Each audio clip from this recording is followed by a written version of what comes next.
ধরে না দেখলে বিশ্বাসই করতে পারবে না, হুবহু গাছের কাঠগোলাপের মতো কাঠগোলাপ, তাও আবার ক্লে দিয়ে। আসসালামু আলাইকুম এভরিওয়ান, কুটুম পাখিতে সবাইকে স্বাগত। আশা করি সবাই খুব ভালো আছেন। চলুন আজকে আমি আমার কাঠগোলাপ বানানোর গল্পটা আপনাদের সাথে শেয়ার করি।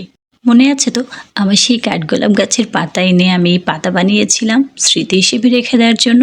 পরে আমার বাচ্চারা সেটাকে ছিঁড়ে ফেলেছিল, কিন্তু সেটা দিয়ে আমি পাতা তৈরি করে ফেলেছিলাম। পাতা তৈরি করার পর ভাবলাম যে শুধু পাতাটা কেমন লাগছে, তাই এর জন্য কিছু ফুলও বানিয়েছি। আর সেই ফুল আর পাতা আমি দুটোই বানিয়েছিলাম আমার হ্যান্ডমেড ক্লে দিয়ে। আর আমার হ্যান্ডমেড ক্লেটার ফুল রেসিপি আমি আমার ভিডিও আকারে একটা টিউটোরিয়াল দেওয়া আছে আমার পেজে, আপনারা চাইলে দেখে নিতে পারেন। আমার সমস্ত কাজ আমি আমার হ্যান্ডমেড ক্লেটা দিয়েই করে থাকি।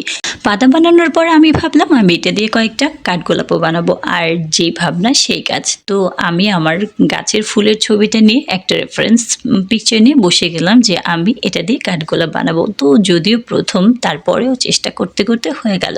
আর সেটার কালারিং, সেটার কিভাবে আমি একটা থোকা বানাবো সেই প্রসেস করতে করতে আমার কয়েকটা দিন কেটে গেল। তো আমি আস্তে আস্তে সবগুলোই চেষ্টা করছিলাম। এখানে আমার ফুল বানানো শেষ হয়ে গেছে। ফুল বানানোর পর আমি এটাতে ছোট ছোট তার দিয়ে আমি এটাকে অ্যাডজাস্ট করে দিয়েছিলাম একটা ফুলের সাথে আরেকটা ফুল যেন একটা থোকা আকারে, গাছে যেরকম হয় না একটা থোকা থাকে একটা কাঠগোলাপের, আমি ঠিক ওই রকম ভাবে বানাতে চাচ্ছিলাম। তো আমি ফুলের সাথে কয়েকটা কলি বানিয়ে নিয়েছিলাম যেন এটা দেখতে একদম হুবহু গাছের কাঠগোলাপের মতোই লাগে।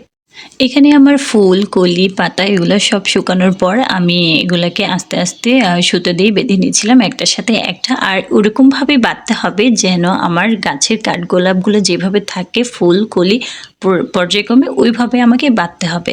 তো আমার বাঁধা শেষ হয়ে গেলে আমি একটার সাথে একটা বেঁধে আমি এইটার ডালগুলো তৈরি করেছিলাম ক্লে দিয়ে।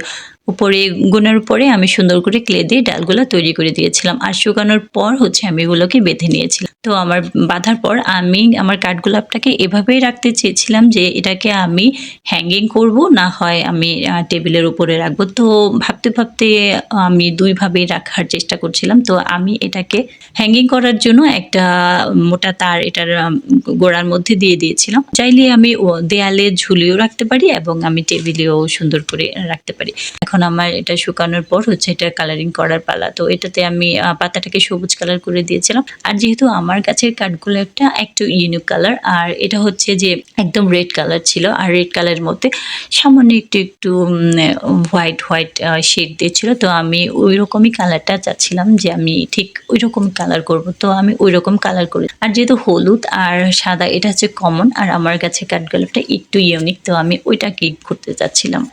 কালার করতে করতে আমার মনে হলো এখানে যেহেতু আমার ফুলের কালারটা রেড আসছে, আমার বাসায় তো একটা ডিপ খয়েরি কালার একটা কাঠগোলাপের গাছ ছিল, তো আমি সেটাও একদিন ক্রিয়েট করব। তো এবার বাসায় গিয়ে সেই গাছটাকে আমি আর খুঁজে পাইনি। আমাকে বলা হয়েছিল একটা গাছ মনে হয় সব টব ভেঙে মাটিতে পড়েছিল, সেটা আর ওরা লাগায়নি। তো আমি গাছটাকে হারিয়ে ফেলেছি। আমার খুবই কষ্ট লাগছিল, আমি এত গাছের মধ্যে আমি সেটাকে খুঁজে পেলাম না। এটা আমার অনেক প্রিয় একটা গাছ ছিল। তো যাই হোক, কথা বলতে বলতে আমার ফুলের কালারটা করার কমপ্লিট হয়ে গেছে। এখন বাকি এটাতে বার্নিশ করা। তো এটাতে বার্নিশ করার পর এটা কত সুন্দর চকচক করছিল আর রিয়েল ফুলের মতো একটা ভাইব দিচ্ছিল।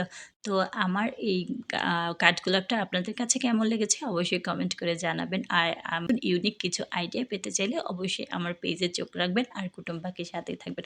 সবাই ভালো থাকবেন, সুস্থ থাকবেন। আল্লাহ হাফেজ, টাটা। দেখা হবে নতুন কোনো ভিডিওতে, নতুন কোনো আইডিয়া শেয়ার করব।